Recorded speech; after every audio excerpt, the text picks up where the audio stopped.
Today is the day you've all been waiting on. Right now, right here, we're finally gonna talk about the secrets of crouching tiger, hidden bullshit.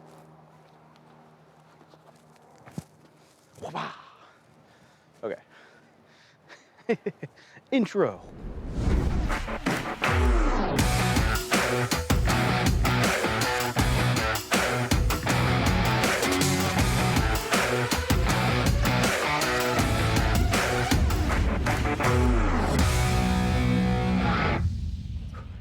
All right, in all reality, what we're gonna be talking about today is mindset and some of the struggles that I've been having personally and some of the things that I'm working on personally in order to, well, hopefully help you guys out along this journey. Because as you go along this journey, you're gonna have to expand your mindset and really improve yourself, personal development, and all that other woo-woo, touchy-feely crap, which is why we're out at this nice park near my office, because woo-woo is, well, it's a good location to talk woo-woo. So one of the things that I've been working on lately is financial mindset and financial thermostat.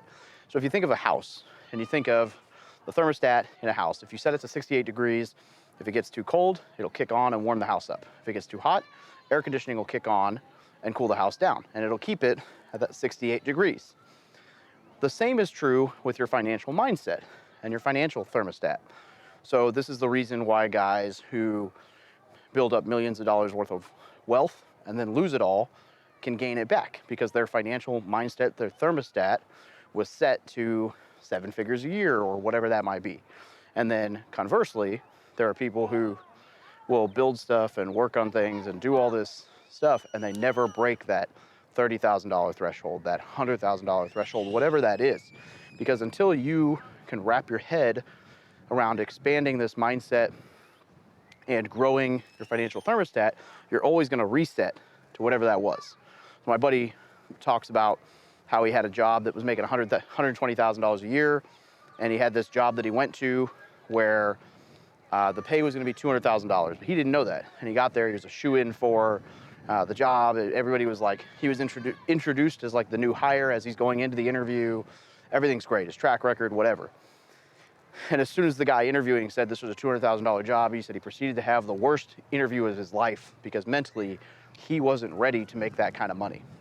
And so that's the kind of mentality that plays into this financial thermostat. And the easiest way, or the best way, to improve your financial thermostat and really move that needle is to surround yourself with people who are making more money than you. So they say that your net worth is usually equal to, or your income is equal to, the average of the 5 people that you spend the most time with. So by joining a group like GoBundance, one of the things that I was able to do was increase my circle and increase the net worth of the people who were in my sphere in order to help reset my financial thermostat. And you'll notice as you talk through all of this that if you say, hey, I make $100,000 a year, and that feels comfortable, and then you say, okay, now I make $250,000 a year, and you tell yourself, you walk through this, you'll notice at a certain point, whether that's $250,000 a year, $500,000 a year, $1 million a year, $10 million a year, $100 million a year, that your body will start to resist. It'll get tense, it'll get hard, tight, and you'll get, shivers down your spine and all this stuff. And that's that resistance, that's that plane. So you need to get around people who are doing more than you are and making more money than you are in order to really work on this thermostat. So that's one of the things I've been working on, is really allowing that money to flow and that abundance to come into your life. All right, now that we're up here, it's only fitting that we talk about imposter syndrome, right? And so imposter syndrome, for those of you who don't know, is where it's this voice in the back of your head that tells you you're not good enough. Nobody's gonna listen to you. Nobody's gonna read that book if you put it out. If you spend all this time and energy building this coaching program, who am I to build this coaching program? I'm not experienced enough, no one's gonna sign up. Who am I to build this course? Nobody's gonna buy it. If I start a mastermind, nobody's gonna join. It's the voice that you feel as you're about to break that next threshold. As you start to get fearful of taking that next step, normally what you need to do, it's a sign, is to run that direction. But imposter syndrome gets all of us. And there's this book called Overcoming the Imposter that just kind of breaks down how this affects different people. And so a prime example might be,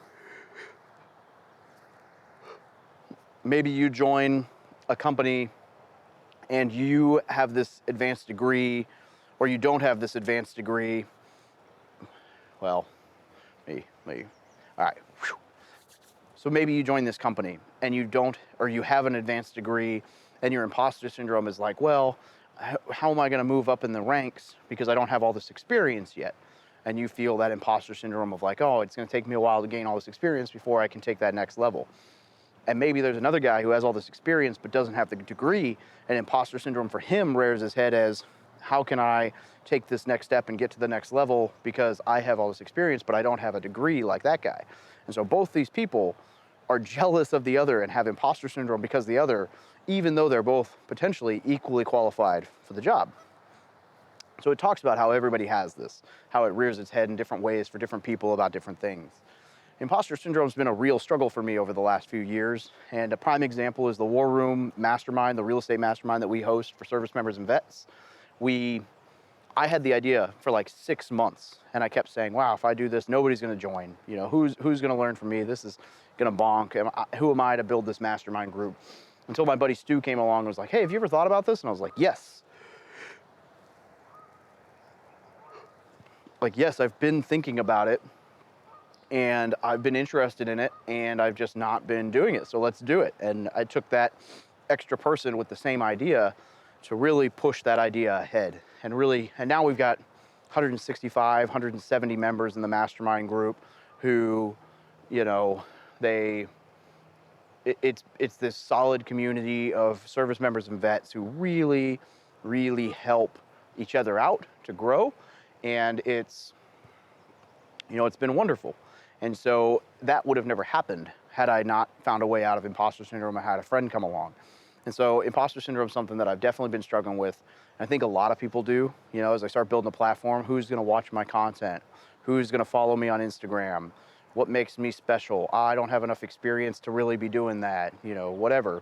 And so you just got to get around other people who are successful and doing all these things in life that'll help pull you out of your comfort zone and really help you take that next step and that next level. All right, so we've talked about financial thermostat.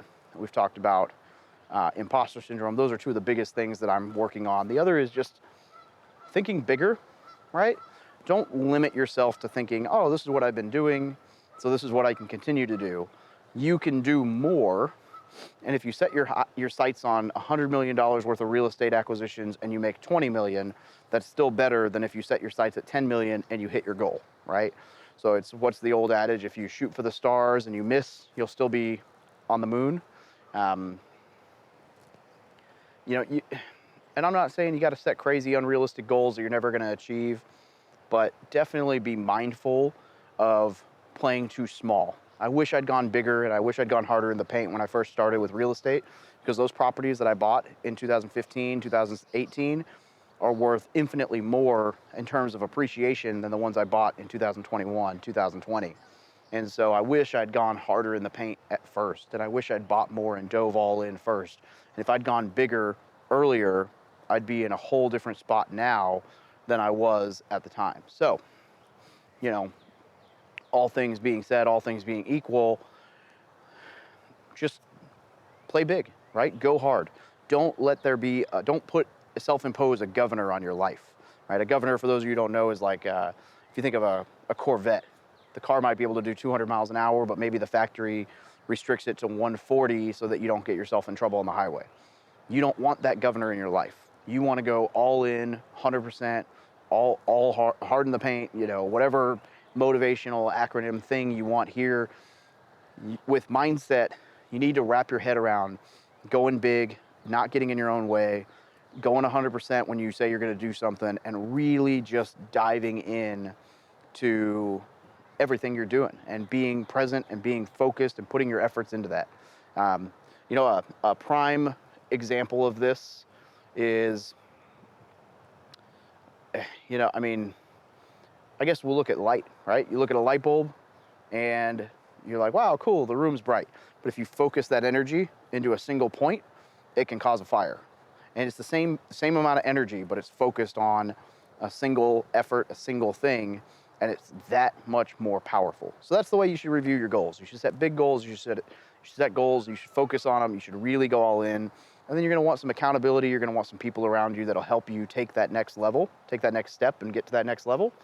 And I think if you do all of those things and you work on your financial thermostat, you'll be good. Now, okay, awesome, I gave you a whole bunch of ideas. Here's the pitch. It's not really a pitch, but just so you know, like the best way that I've found to get all of these is either by surrounding yourself with other people who are doing the same thing or coaching.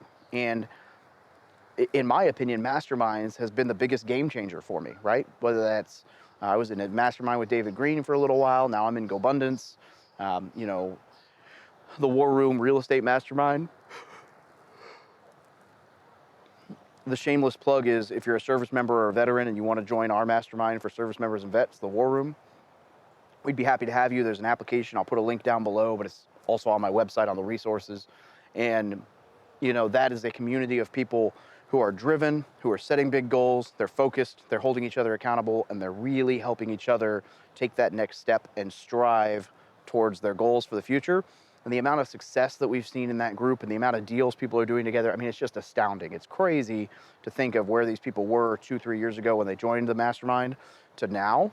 And I mean, there's some really big players in the group. So I'm not saying you got to join our mastermind, but if it's me and I'm looking to take that next step, I'm probably either hiring a coach, finding a mentor, or joining the mastermind group and really getting around people with similar goals to me.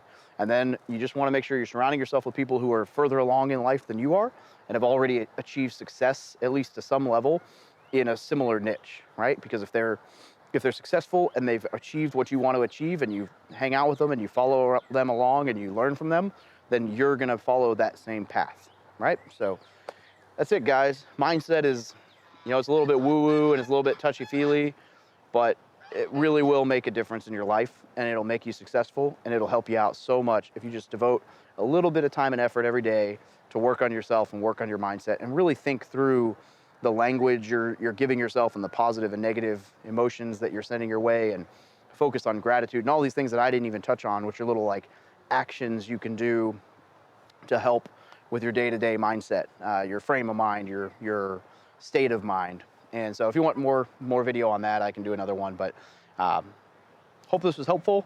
Make sure you subscribe to the channel and smash that like button as always, because, mainly because I climbed up on top of a cave for y'all, so it'd be rude of you to not at least like the video. So have a great day.